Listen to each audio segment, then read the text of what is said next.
I type the command, Claude writes the prompt, FAL AI generates it, Sharp resizes it into YouTube spec, and it lands in my project folder. Start to finish, just takes a few minutes. Thumbnails are one of the biggest CTR levers on YouTube, but they are a design bottleneck. Most creators open Canva, spend 20-40 minutes. Certainly takes me at least that. And I'm still not sure if they're going to perform or not. And my old approach, the V1, was that Claude would write me a brief and then I would build it out manually in Canva. But the new approach is that Claude will write the prompt and then send that request to FAL AI, where it will generate the image and then it will save it in my project folder.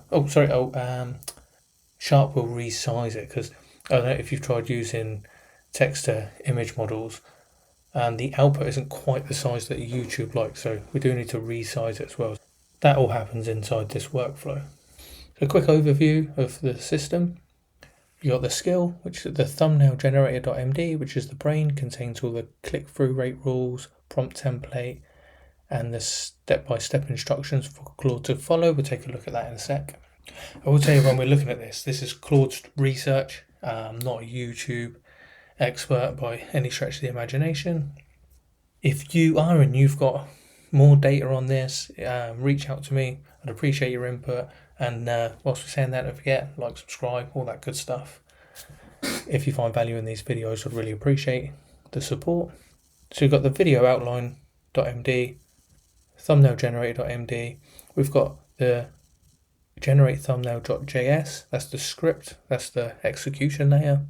Connects to FAL AI, which is like an AI aggregator. You can get access to a lot of different AI models on there. The API docs and everything's really straightforward. I've used them a lot on this channel with some of my N8N workflows. We'll be taking a look at that later on. I'll show you how to get that set up. And then we've got the output saved into my directory. So we have a look on the left here, and I'll make all of this available for you to download. It will be free. I'll leave a link in the description. So if you wanted to just copy this. So this skill's telling Claude exactly what we want to do when we execute on this skill. So it's to generate a production-ready YouTube thumbnail via FAL AI, Google's Nano Banana. It takes the video title and the notes as an input. And I've got that set up in my primary workspace. And so you will need to give it context of the video. You could do that on a video outline. You could upload your transcript, give it the title, or just make some notes on the video. And then it will be able to read that from your file.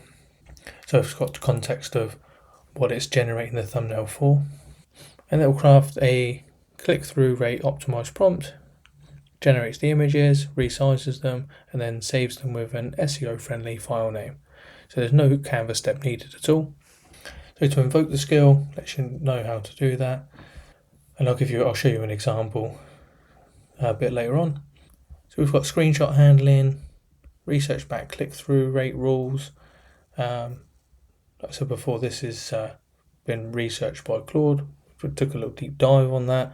If you can correct me, please do reach out in the comments. I'd appreciate your input. Choosing the hook, some options there. Optional supporting text, defining the visual, and all of these things. I've set this up for the thumbnail that you saw, that you clicked on to watch this video. And if you wanted to set this up for yourself, what I would do is just go through this MD file and update it to your own brand voice.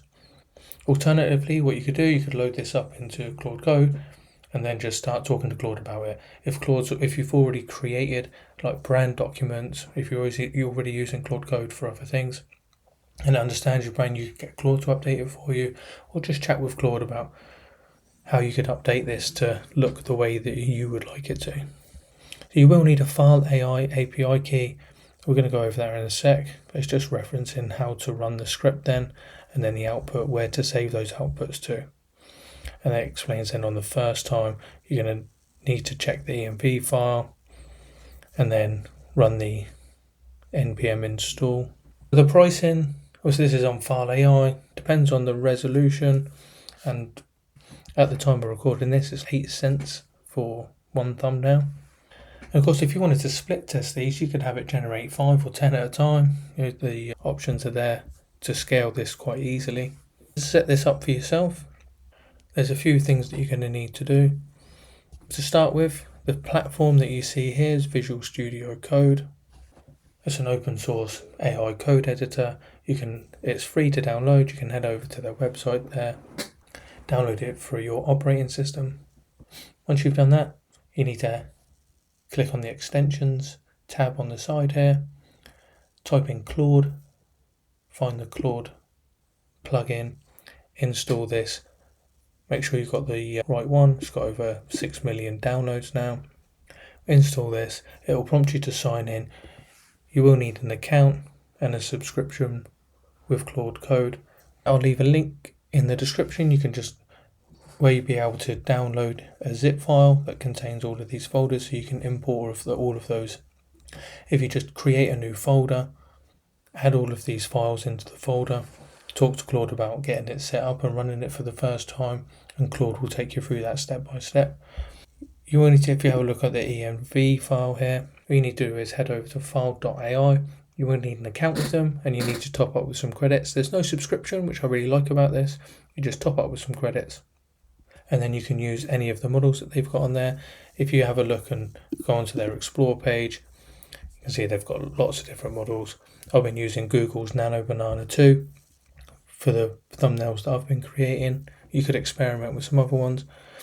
When you're on here, you just click on the top right hand corner, open up your profile, go to API keys, create a new key, give it a name, and then you can copy that. Don't forget, you treat your API keys like passwords. Don't share them with anybody else, or they're going to be able to use your credits. If you're using this, I would just rename this. I would get rid of the .example after the env folder. So pop your API key in there. I did a quick recording in my personal workspace of creating the thumbnail that I used for this video. I sped it up a little bit just so you can see what happened. So we've put the prompt in there, create a thumbnail for the AI thumbnail generator video, and then Claude sets to work reading the thumbnail generator.md, reading the design system.md, ask for permission to generate the thumbnail. So I sped this up like 2.5 times. I think this complete run took about 2 minutes. And then what I just say is, it is AI, can make mistakes. This was the first generation. So we can see that Canva was spelled incorrectly. The hook that it's got there, 8 cents. I think it was like leaning on how cheap it was to be able to create these thumbnails. I didn't like the spacing, and I didn't feel this looked too good. And the image of a random guy there. Claude actually picked this up. It looked at the image and said, well, not so sure. Already sort of spotted that Canva was spelt incorrectly. Asked for permission to run again. And I just added in a little bit of my own input there, saying I don't like the 8 cents hook, and also to space this better. The second time round, this was the output, which I think is way better. But that's only my opinion. I don't really, not so sure. Give us some feedback in the comments. What do you think? What do you think of the colour, the hook? Let us know if if there's anyone that can teach me about thumbnails. We would appreciate it. So there we have it. That was the thumbnail. That was a quick run through demo of what that looks like. If you are setting this up for yourself, one thing to bear in mind, there's a few ways you can do it. You can either install this, it's free for you to download, or the thumbnail generator.md. This plain text file, you could read through this, you can make tweaks to it yourself. If you copy and pasted this into Claude and then explained what it is that you wanted to do, then Claude's very good. It's going to be able to pick this up, and then you'll be able to recreate it. It will write the script and do everything that it needs to do. If you're using this, I'd love to get your feedback. What do you think? Have you had success with it? What have you changed in your text file? So if you do want this full system, I'll leave that link in the description. You can have that for free. If you find that valuable, if you find this content valuable, then please consider supporting the channel. Like, subscribe, hit the notification bell. Really appreciate your support. Thanks for taking the time to watch, and I'll see you in the next one.